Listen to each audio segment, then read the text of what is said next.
Welcome. This is Calandra Corner. My name is Joseph Sciorra, and I am the Director of Academic and Cultural Programs. And I am really happy to have with us today Anthony Mitzel. And Anthony, tell us about yourself, some bio, and where you're at, what you're doing. Yeah, Joe, thank you for having me. Hope all is well over there at the Calandra Institute and in your area.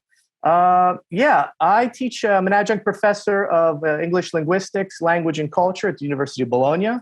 I teach between the Department for Interpreting and Translation, as well as the Department of Sociology and Business Law. And I did my graduate work at University College London. And what we're going to talk about today is memes, and that did factor heavily into my PhD dissertation when I looked at Italian Americans and how they kind of maintain and produce their culture through what I refer to as the memes of production. Great. And so we started this, we sort of reached out to each other recently because of the Bernie Sanders memes that just, exploded. It exploded the memeosphere, yes. Yeah. So why memes? Why should we be looking at memes? Why should we be talking about memes in any serious way? Well, I think they're important because as cultural, first and foremost, they are a way that we communicate now intergenerationally, but also through different platforms, whether we are in the virtual space or actually in the real world. And I'm interested in how these kind of things osmotically, so to speak, go between them. And I think that a lot of it permeates it. Now, memes isn't exactly a new concept. It's something quite a bit old. Richard Dawkins first came up with in 1976. And then around 2000, a lot of energy went out of it used in terms of scholarship. But an interesting thing happened with the internet, and as it expanded, and around, let's say, 2007, 2008, while there were memes on chat rooms before being spread, when everything went handheld, I think the memes kind of exploded, and there was kind of a renaissance in terms of how people were using them. Interestingly, I also think that they give us a way to interact horizontally in our societies. So one of the things that makes them rather interesting, but also in a sense dangerous, is because they're untraceable. You don't know who makes them, and anybody can use them. So a lot of people put their kind of their own spin on it, their own. They can paint their own pictures through them. They can manipulate them or remix them in the space. So they're actually very dynamic in terms of symbols and cultural artifacts. So, we're going to talk about Italian American or Italian diasporic memes. I mean, I have to say one of my all-time favorite memes is, and I think I've shared that with you from an Italian American perspective, is of the housewife. What do you call it? The housewife, screaming housewife. Oh, yes, and the smudgeplex. Yes. What's smudgeplex? Tell me about it. Okay. Well, woman yelling at cat, also Yes. known as the smudge the cat, and we refer to those in the mimetic kind of terminology when you have a set of mutually interacting concepts in a space. That becomes what Richard Dawkins referred to, and other meme scholars, as a memeplex. And so to give you an idea, like religion is a memeplex. So all the other ancillary things that float around a kernel, all these nodes that float around it, go into making this kind of fully self-contained, interpretable, semi-ephemeral object. So the woman yelling at smudge is actually kind of interesting because over the summer, we all know we had a lot of time, on Netflix, The Real Housewives of Beverly Hills was on. And I had never watched the show, but I watched 3 seasons of that show just to get an understanding of where the motivation came for the argument. And the person in that, the woman herself, her name is, I forget, her last name is Armstrong, and I can't quite remember. Interestingly, the woman holding her back is the aunt of Paris Hilton. So again, this isn't I'm interested. I purely was looking academically, but then I kind of, watched the show because it's definitely a time capsule of 2010, the second millennium, the second decade of the millennium. So as a object to kind of watch in terms of pop culture was it was kind of fascinating. But in terms of the meme you're talking about, what's really interesting is how that developed. Well, So again, this is the one where the Real Housewives yes, housewife on the left is saying calamari. The cat's response is galama. Kalamat, yeah. You know, and I love it because of this tension of correct, real Italian, Right. and an Italian American perspective, and that of course, the cats, the cat's,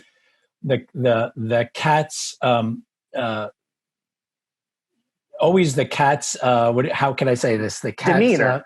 demeanor, right, Yeah. is just like, I really don't give a damn. This is Yeah. what my take is, and I don't Yeah. care what you're screaming about because it's galama. Right. I mean, Right. so there's that one. So you were about to talk about it. No, it was fascinating. I mean, again, there's a grammar to these memes, right? Right. And we have to remember that the memes are essentially, they're just joke cycles. Mm-hmm. So once a meme comes in, we know our joke cycles. And so let's say we look at Italian Americans. What are the joke cycles? Well, west of Appalachia or Appalachia, we're Dagos. So there's the Dago jokes. But east, you have the Guido jokes, right? And so that fits in. Other ones is in terms of how we look, things that go on with our body. For instance, why don't Italians have acne? Because it'll slide down their face, right? This is a basic joke. Okay, again, it goes for stereotypes. Those are ancient. Exactly. But again, and this is something that would be, I think, backed up by a lot of humor scholars specifically, without getting into names, anybody can check those out, is that, again, we're not really seeing such a new thing here. But what's new is the four-dimensional space that we're using these memes in, right? They're going, and they're also the intergenerational. You're having kids share stuff with grandparents. And while a person of a certain age will not understand the reference to calama, okay, they might not understand the pictures, they're going to understand the linguistic component, right? And so that's an interesting thing of the multimodality of the memes, right? We're going beyond language. And that's another thing that jokes didn't have, because we look at jokes, that's just verbal. So if you don't have it written down, what essentially is it? Well, the meme added another dimension to this by being these semi-ephemeral objects. And I do find that meme's very, in mimetic terminology, fecund or fecund, in the sense that it's dynamic.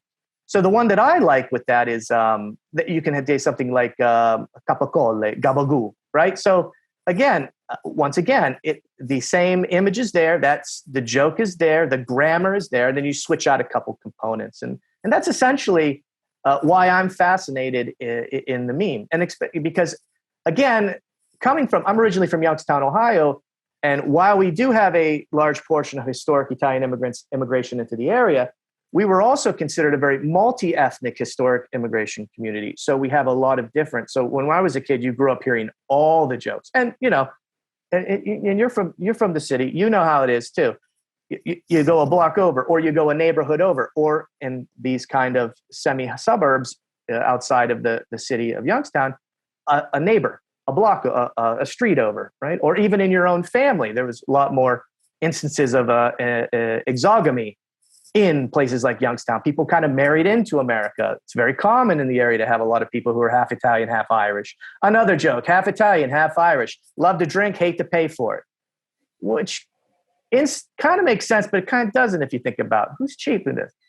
So the smudge memes, I actually looked at that quite extensively. And at the end of last decade, which sounds crazy to say, that meme actually just sucked the air out of everything. And I believe that it almost kind of like ended the discourse in terms of where memes are now, just because the two plates, the two images, the two signs came together. Now, if I could go back real quick, the beginning of that meme that you might find of interest is the show. One way when I watched the show was to understand this a little bit more. In 2011, the show came out. So images of the Armstrong woman were already circulating. But it wasn't till about the end of the century that somebody put the two together. And from that point, a critical mass happened. And you can never be sure exactly on this stuff. But if we had to place it, I think that the fact is the cat is the emperor of memes. The cat will always be. And for what you said, the cat knows what it wants. You're not changing the cat's mind. Your mind changes. So, for instance, kalama, it doesn't care. Or you always see things with cats knocking stuff off a table. It's a very kind of physical activity they do to control a space. And I think that Smudge the cat, who's Canadian, I might add, does that with its retort as the punchline. And I think that because it's so, the affordances allow it to be so manipulated in a semi-ephemeral space, it's just good fun, and anybody can use it. I mean, I think one of the fun things about any meme, right, is that sort of moment where it sort of enters into your consciousness. And at least for me, it's like, okay, what's the origin? What am I seeing? Where did this come from? And sometimes, right, like the Real Housewives, it gets revealed. It gets revealed at one point. But sometimes that's not it's not easy to figure out. And that sort of becomes part of the intrigue of the meme. It's like, wait a minute, what is these images? Where are these images coming from? Where did this information? How did this get together? Right. And then you kind of figure it out, and then you participate. You can participate. You can participate. And then one of the things that happens is either it kind of has a kind of currency where you start seeing it in its multiple variations, or it kind of soon dies and doesn't really have that kind of impact. Like I'm sure there's names for these, right? I can actually. I was just thinking I can give them to you if you want. Well, I mean, the boyfriend and the girlfriend, where the boyfriend is looking back at another young woman who is approaching the camera. Where that just sort of just takes off and just all these variations. And the remixing and then they become meta memes. They become then memes that are having a discourse on other memes. Right. But what's interesting is that's what I refer to as unlimited memeosis. And what I've been extending is the semiosis in that. And so when a meme enters this kind of state of relative infinity, after it's been created and it hits critical mass and it explodes, and then it's almost like nuclear fallout. It starts to permeate other things, but it also sucks things back in. And I have a graph, but it's really unnecessary right now. But you just have to think of a vortex. So, for instance, a meme gets shot out of it, but then it picks up this kind of new data from pop culture and stuff. And this goes back to your reason of maybe you don't know, but maybe you do, but maybe you've seen a snippet of something, so maybe you can recognize it, but you don't quite understand the underlying grammar taking place. And then as it comes back around, it just compounds that, compounded interest of what's going on around it. And so while this specific semi-ephemeral iteration of a particular meme is unstable, it's also highly manipulable after that. And that's what you're saying when, with Bernie memes, right? You started seeing it everywhere, the gloves. And then at a certain point, the original meme with Bernie sitting there in a chair starts to dematerialize. And then, for instance, I myself claimed that the joke cycle was essentially over when I started seeing pushback from people that were just didn't want to see it anymore. But there were two memes that I thought were absolutely hilarious that I love. The polar bear with the chair over and the polar bear with a chair over and a mitten on the ground and a mitten in his mouth. And then another one with the chair over, and then it was like an anaconda with an animal inside of it with a mitten laying on the ground. And so I thought this was just absolutely hilarious and creative. And as you know, when you are communicating online, we do sometimes get into this kind of back and forth, what Gardner referred to as ball busting, other scholars too, but also the ping ponging. It's kind of like one-upmanship because we've decided we're aligning on this certain shared experience right now. And, and I also think that during these last couple of years, there's been a lot of tension. And so I also look at the Bernie meme, and obviously many people would say the same thing, that it was a release, and that's one of the core tenets of humor is to have a build up and then a release. And so when I saw that was an expression of joy, almost like a mimetic Tinker Tape parade for the changing of the guard, so to speak. Just in a 48 hours, 64 hours, that's going to keep going around. That was another thing that you were mentioning, when the meme kind of floats away, but still is there, it's dormant. That's, typical That would be the other side of the memeosis, is when it starts to go through these different iterations of itself. Point one, point two, when it dematerializes, when it remixes, when it starts bringing in new elements, and then when it starts to go really wild and you almost are totally lacking any kind of the initial sign interpretation you could have had at the beginning. Right. And one of the things, of course, we saw with the Bernie memes is that it also materialized, right? It leapt off the screen so that then people were knitting dolls of the photograph. There was somebody had a tattoo. Yeah, I think you tagged me on that one, the tattoo. Yeah, there was Tom Hanks. Tom Hanks is wearing a t-shirt.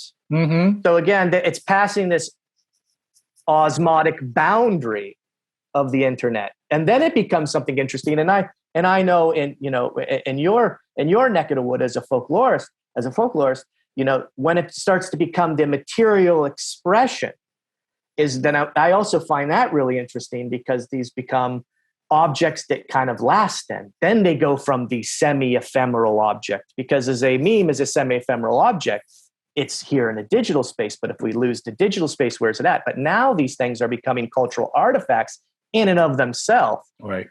And again, is this new? I think you can argue it both ways, but I think that this is how people have been communicating forever, I mean, we're clearly, nothing new. We're clearly in a hyper-visual culture, given the textual, exactly, yeah. Yeah, that it's just that the way and the limitation of people's ability or desire to read anything of any kind of length online. Excellent point. And through these various social media platforms like Facebook and Twitter, that people really want something concise and pithy. And the memes really kind of do that. And, I don't have to, one doesn't have to respond to something. One just shares a meme.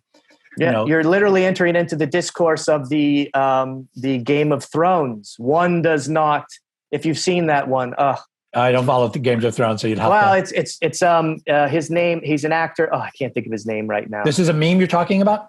Yes, there's a meme. It says winter is coming meme. Okay. That would be the template, right? I forgot to say that. Like we're talking in templates too. To add to your point on it was interesting that you chose the smudgeplex and then you put the Italian language component into it, dialect, Italian American dialect, so to speak. One that I always use with students has been the Goodfellas, you laughing at me one, where Ray Liotta's character is laughing like, right, because it's one of the most, in 2015, it was one of the most popular memes, and it's waned. But here's an interesting thing. I teach exclusively in Italy, and a lot of my students, they don't know that movie, right? But no surprise. I mean, we know how generations shift, but they know what it's from. So again, to your point of, people, it is absolutely true. They want things pithy. They want something fast. They don't have time to read. They have time, but it's right. What's your motivation, et cetera, et cetera. And I tend to look at memes in a way as similar to the Harry Potter books. Those books came out and a whole generation of kids are starting to read novelizations of 8 volumes. And, the Catholic Papa Ratzinger said, that these were satanic. I mean, to paraphrase, that he was unhappy with that. And I was seeing this thinking to myself, this is remixing of old myths that Rollins is doing. Bar all the other stuff that's happened post this with her and the other memes that float around in terms of the social stuff. Right. I was happy to see people of another generation reading thick books. I mean, 7, 8 novels, right? Right. And so again, I think that memes in a lot of ways can hook people into larger discourses because they can simplify complex issues and ideas. Now, there's a flip side to that we start living in this kind of hyper simplified world, but that's nothing that we have to adapt to that because that's all we're getting. So, right, it's incumbent on us to be able to kind of, look into the fake news or see if the memes are real. Right. But I tend to see, I think that comes back to a question of, are you operating in good faith or bad faith on the internet? We don't have to get into that, but kind of goes without saying. Right. I mean, of course, we're all, you're looking at this in a more systematic way than I am. Of course, I'm operating in my own little social media bubble, so I'm not looking at sort of more conservative memes, let's say pro-Trump memes, et cetera, because I'm not associating with those kinds of folks. But it was, and the algorithms are not allowing you also to see that stuff, which was documented in the Social Dilemma 2020, right. Just came out. That's been making the meme rounds on all scholars and teachers and young people and students. So, excuse me. Right. No, I mean, your point about the Goodfellas meme, I think, there comes that point for some people. I mean, I guess not just a generational thing, but as you say, I mean, it could be not just young people, but also older people where, let's say your students, they don't know the movie, but they know the image through the memes. Right. They just know that this is a guy laughing and there's going to be a certain kind of language associated with the meme. Yeah. And they get that.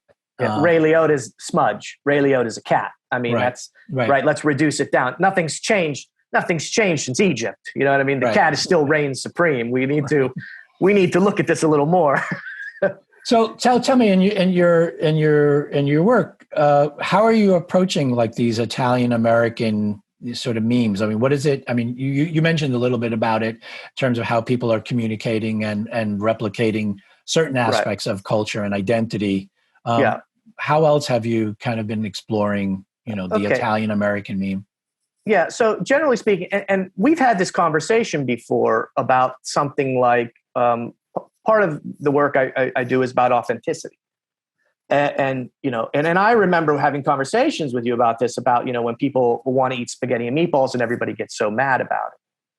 And I remember you always saying, it's like, if you want to eat it, eat it. You know what I mean? And I always thought to myself, like, that was a very good, like, observer point of view. And that's because of your work, I imagine, like, you're not supposed to be part of it. You're document it. You kind of see what's going on. And so that influenced me, obviously, when we had the summer school in Calabria too, on your course that you're touching. I took a lot of that stuff to heart in terms of how to systematically look at things and kind of pull myself out of it. Because when you do look at things in your own community, your own geographical area, as when I look at people of Italian descent in the Youngstown area, northeastern Ohio, halfway between Cleveland and Pittsburgh, formerly everyone went there to work in the steel industry. Steel industry closed in 1977. I was born 3 months before that. So I've only known the Rust Belt. So, but still, as the Rust Belt transformed itself from the Steel Belt to the Rust Belt, people started to become a little bit more ethnic. They started to go more, and a lot of the literature reflects too that many of the people started going back to their churches for food. And another thing, we can talk about that if you want to get into Italian Americans on going forward. We could talk about, Italian American memes generally have food and family in them. Right. And that definitely depends on where you're at as well, because knowing a lot of colleagues that are over in the New York tri-state area, the memes that you guys have over there with a couple groups definitely have something that's kind of different than I would see in other parts of the Midwest or even out in the West Coast, which I would essentially say don't exist. I'll say is, let me put this politely, or sort of just let me think about how I'm going to say this. There are certain, accounts on things like Instagram and on Facebook and I guess also on Twitter. I guess I follow them more on the Instagram, or I tend not to follow them. I follow them through other means, or I come across them that, are producing,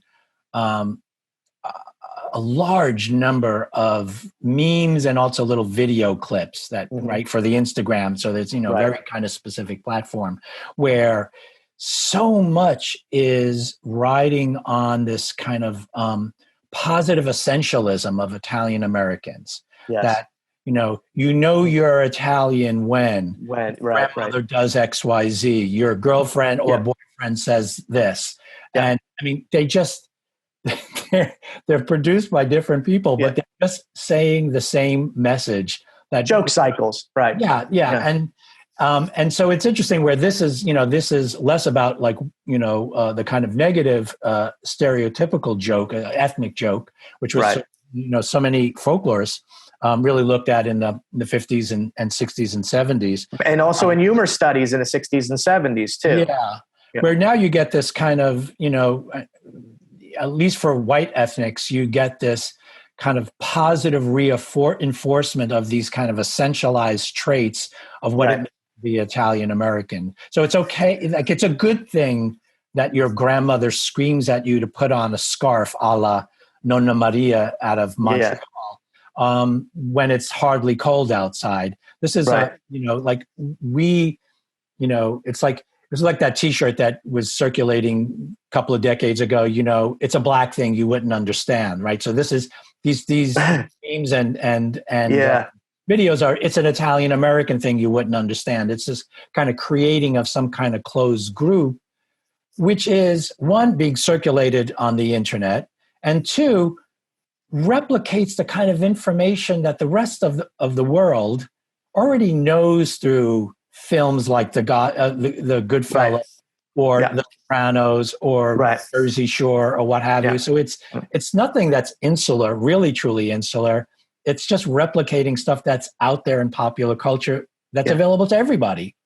Right. Yeah. Yeah. I mean, and that's going to, when the Saints of, what's it called? The Saints of Newark comes out, brace yourself for the memes that will be coming out of that. That will be remixes of The Sopranos. You're going to start seeing Tony Soprano going against his son, which is fascinating. You said Nonna Maria. And again, sometimes, in Italian American studies, I want, where's our future?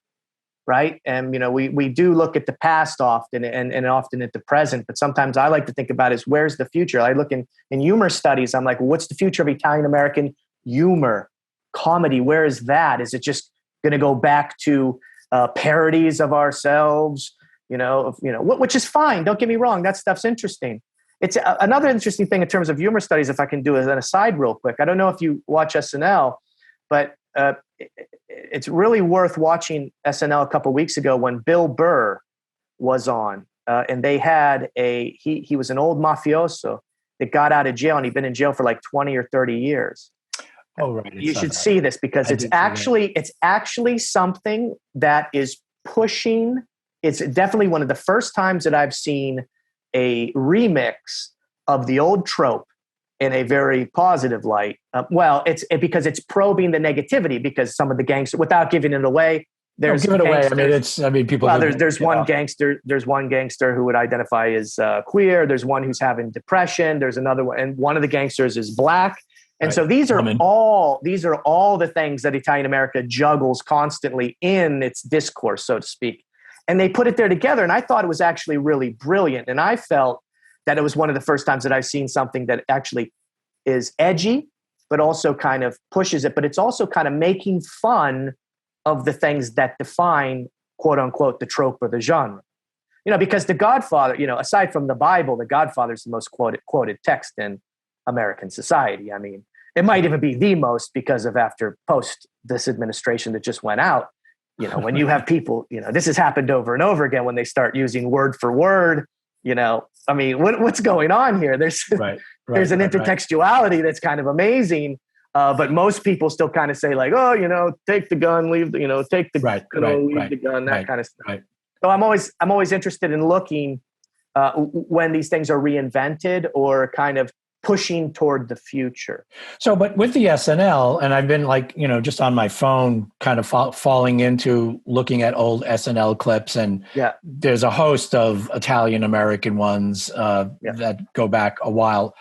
The example that you use is, still what it is looking at the negative attributes of Italian Americans as being prejudiced against, a whole host of people. Right. While again, the ones that I had mentioned before that are circulating to some degree on Instagram are these positive aspects, right? They're not looking at the negative aspects. They're not They're not meant to be because they're humor and they're by these Italian American groups and entities. They're seeing. It's good that it's the pride of being Italian American because and the humor of being Italian American as told amongst themselves, but it's never in any way looking at any kind of problematics that even in a humorous way. I mean, they're all self-grandizing kind of videos and memes. The wooden spoon, this is how we, this, I mean, that's like, and now you look at it now and you're like, that's child abuse, Right. And so it's a positive thing, right? It's not like, my mom hit me with a strap, it's like, but that's a good, that's seen as a good thing because there was about discipline, et cetera, et cetera. I think a lot of those characterizations often just become reductive because, I'll speak for most of the parts of the United States. We don't really get influxes of large groups of Italians anymore, peninsular, insular Italians. Right. So again, like memeosis, now we are referential to ourselves. So that's why I think we're starting to see these things just keep coming back because again, as I said, where's our future at? You know what I mean? Like, I left when I was 26 years old and I've lived in Italy continuously since then. So for me, I've said this before with people, I said, we need to once again start taking it for granted being Italian or having things Italian. We don't need to wear them so much because, that's the way we get over and we move past to try to find some kind of, this equal society that everyone is trying to strive for. We need to kind of let it go, learn from it, make fun of it, It's getting outside of the purview of what we're... Given my own work with Lauro Roberto on post-World War II immigrants and the continuing immigration or migration of Italians to the United States, I keep wondering in these various Italian-American memes, to what degree are these the children or grandchildren, probably more grandchildren because they're a young age, that they have Italian immigrant grandparents that they can make fun of and identify with others, right? So that, they're talking about immigrant grandparents, so that who are 70, 80 years old. And so that it is a kind of, a doubling on older stereotypical notions of Italian-American, let's say Italian-American grandparents, immigrant grandparents from, after the war or before the war. But here we are in the 21st century, and they still have immigrant grandparents that they can poke fun of in a kind of appreciative way. So that I think that some of them, and I wonder... As a form of play. Yeah, but the thing is that, that the influx of new Italian immigrants at a certain period in the United States, post-World War II up until the 80s, the working class Italian Americans, has contributed to this, some of this Italian-American memes and Italian-American video, little clips that are going on. So that, the wooden spoon is, and all of that is not just some ancient memory from some fifth generation Italian-American, because I follow some of those kind of neighborhood groups like, the old neighborhood. I remember the old neighborhood, and they, they're 80 years old and they're fourth generation. Yeah. But I think these new sort of, and I'll refer to the one on Instagram is it's because they have immigrant parents and they have immigrant grandparents, and that they are this kind of a different Italian American than that older immigration. Yeah, so it's a factor. Yeah, no, and I think that the two volumes that you and Laura did are actually lay this out really good, and it's an essential. Anybody who's interested in this stuff should have them.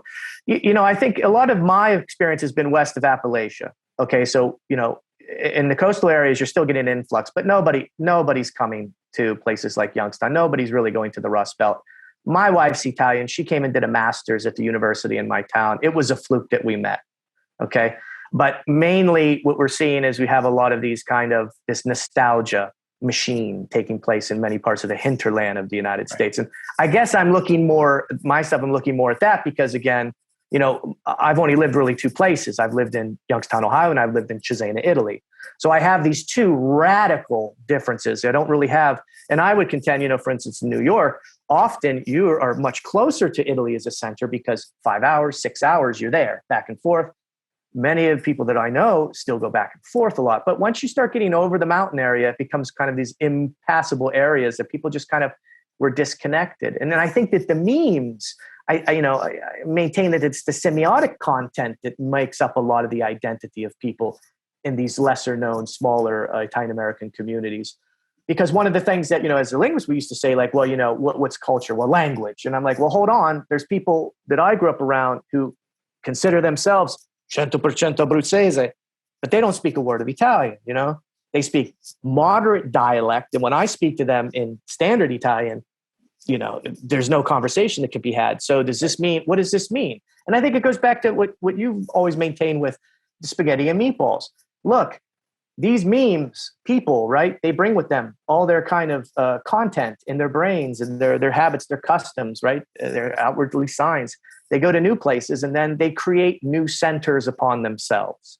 And then often the references that we're getting come from the new centers. And so with the help of memes, we can start to see, that's an Italian one because it might not correspond with anything. And it might even seem nostalgic, but, because again, I don't want to get into making value judgments, right? My idea is to be an observer, right. As a culturologist, I'm a try to be an observer, try to find things that are interesting, and then try to find a way to teach students that Italian students that, look, this is part of your heritage as well. Well, I don't even want to say heritage. This is part of your culture, right? Heritage is so weighted. Especially the last 4 years, it's a word that's been ruined. You know what I mean? Sorry, let's edit that out. But so this is part of your culture, and it's a living thing. You know what I mean? Because the West, we are in a period right now where everybody feels that things are changing, and everything changes, but people losing their culture is something you continually hear. And so I think that if we participate in our culture, whether or not through academia or activism or social work, but also students seeing that there are manifestations in the diaspora outside of Italy that have integrated into other societies, then I'm hoping that they can start to see that people coming into Italy now are doing the same things. And I know my social worker students already do it because half of them, are volunteering at camps all through Greece and Italy. So, right. I mean, they really get it. After a while, it's really nice when you're working with students and they're like, yeah, okay, yeah, we got this, like, again, another meme, Robert Redford, where he they zoom in and he's like, I haven't seen that one. So I'll send it to you. If people are more interested in learning or reading about Italian Americans and memes, have you published on this anywhere? Well, I'm still working on my manuscript for the PhD research. So that'll be coming out, hopefully I get that. I'll be out somewhere, Okay. But if anybody's actually interested, I do run the International Memeological Observatory, and that's just a Facebook page. And so that's any way anybody can integrate, anybody can kind of see what's going on. Okay, great. Good. But yeah. So what I'll do is I'll make sure after this, I'll share some of the sites and accounts that I've been following or checking out casually. Maybe you already know them, not to name them here. And I'll also check out your Facebook page. Yeah, sure. Yeah, okay. That stuff's all out there. I mean, University of Bologna website as well. My pages, talks and stuff like that. I think you've seen a couple of them too at IASA. The work we do at the Italian American Studies Association, while not expressly about memes, culture is a meme in of itself. And we are propagators of memes in our specific areas of geographical areas. So, sounds so good. There's a lot of stuff going on with memes when we start to separate the theory of memes in terms of cultural values and symbols and how they move through society. And also the actual semi-ephemeral object, which is actually an image macro. And that's what we're sharing. And so the two kind of can work in unison. But it's good to delineate, the actual space between the two. So then when we want to laugh about Bernie, that's one thing. But then when we want to start looking at, for instance, an example that you would use is the Brooklyn yard landscape pottery.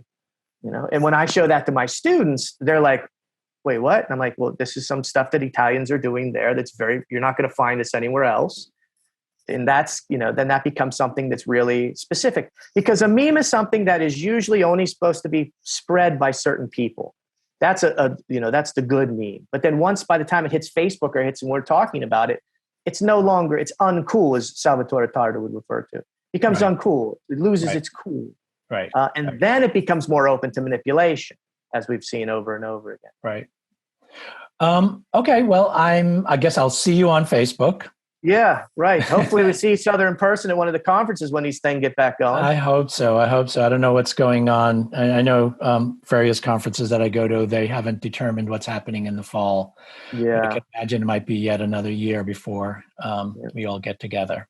Yeah. Well, let's hope we get the country can get some stability, all of them. They can figure out their standard operating procedures for the rollouts of their vaccines, Yeah, but also yeah. just keeping people, getting people back into school or working and just keeping everybody calm. So share memes, eat well, call your mom. Stay safe. Thank you, Yeah. Anthony. All right. Thanks, Joseph. Okay. Appreciate it.